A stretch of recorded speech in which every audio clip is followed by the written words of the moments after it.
Welcome to this episode of Wiki Walks, a short podcast devoted to some of the more intriguing and, who knew, articles that you can run across in the weird world of Wikipedia. I'm your host, Chris Grismer. Earlier this week, August of 2020, a giant explosion rocked Beirut, Lebanon. Reports seem to indicate that it was a fireworks factory fire that spread to a building containing about 2,700 tons of ammonium nitrate. If you've ever seen the videos, it looked like a legit nuke went off. Mushroom cloud, shockwave wall, buildings disintegrating. It was a terrifying sight to behold. Although, shockingly, for how big the explosion was, the casualty count was not enormous. To be sure, hundreds lost their lives, and any number over one is too many, but for how massive the fireball was, you would have thought the death count would be in the thousands. But that got me thinking, and remembering, about an industrial accident known as the Bhopal disaster, the deadliest industrial accident in human history. In the early hours of December 3, 1984, 2 years before the world-famous Chernobyl disaster, the sleepy residents of Bhopal, India, began to cough. Soon, their eyes began to water as they gasped for air. Within moments, they were vomiting. Within hours, thousands were dead. The cause of their symptoms was a chemical leak of deadly methyl isocyanate, or MIC, from the nearby Union Carbide pesticide plant. The leak began at around 11 p.m. the night before. By 2 a.m., 40 metric tons of the gas had escaped into the atmosphere and drifted towards the town of Bhopal. MIC is an incredibly toxic compound that's commonly used in pesticides, and the people of Bhopal were feeling its effects as the gas triggered the release of fluid in their lungs.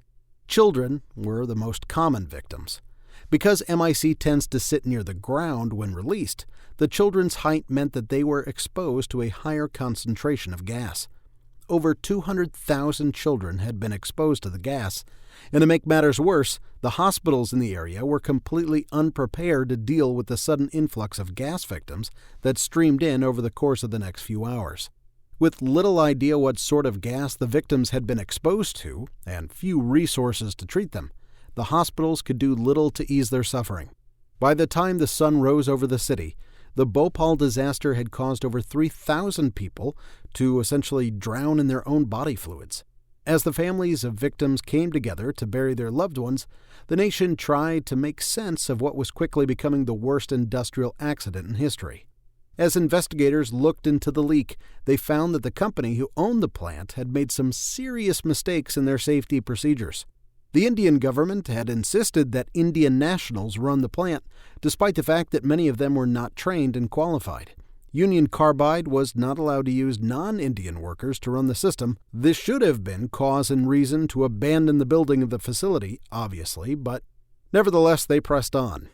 The refrigeration system on the ruptured tank, which should have kept the liquid MIC from turning into gas, had actually been removed from the leaking tank 2 years before and was never replaced.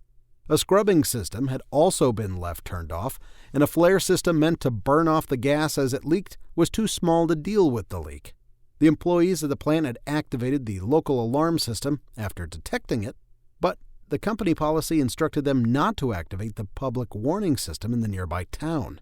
Without a warning system, the people of Bhopal had no chance to get out of the way of the approaching gas. Many had no idea there was even a leak until the gas cloud was on top of them, literally. Over the next few months, the lingering effects of exposure to the gas led to thousands of more deaths. Given that the effects of the gas can cause medical problems for years, it's hard to say for certain exactly how many people died in early death because of the leak. The New York Times reported that the death toll was around 2,000, while the Union Carbide Corporation claimed it was 5,200. As of 2020, estimates now put the final death toll around 16,000 people. The local government quickly charged the CEO of Union Carbide, Warren Anderson, with negligible homicide, and he was arrested after flying to India to respond to the disaster. After being released on bail, he fled the country. In 1991, the local Bhopal authorities again charged Anderson, who had retired in 1996, this time for manslaughter. Orders were passed to the government of India to press for an extradition from the United States, and the U.S. Supreme Court refused to hear an appeal of the decision of the lower federal courts in October 1993, meaning that the victims of the Bhopal disaster could not seek damages in a U.S. court. That said, the company set up a fund of several $1 million to pay compensation to the affected people, but most of the victims of the Bhopal disaster never actually received the money, and those who did only got a few $100s for the loss of their loved ones. In addition to the original gas leak, the residual pollution has never really been cleaned up. In 2014, the government had to issue drinking water to the citizens of Bhopal after they found that the pollution had leaked into the water system. Again, this is 30 years afterwards they realized this. Even today, the area suffers from higher levels of birth defects than the general population by an order of 50 to 1. Protests continue around the world over the Bhopal disaster and the company's failure to respond appropriately more than 3 decades later. Many of the safety protocols that exist now in the thousands of industrial plants across the world came about as a direct result of this disaster. But that is no solace for the tens of thousands who lost their life in Bhopal and the hundreds of thousands living with life-altering deformities and disabilities. It is a good reminder that while we often enjoy the many products that are brought about through dangerous industrial practices, we should never lose sight of the power and consequence that exists when you cut corners just to chase a dollar.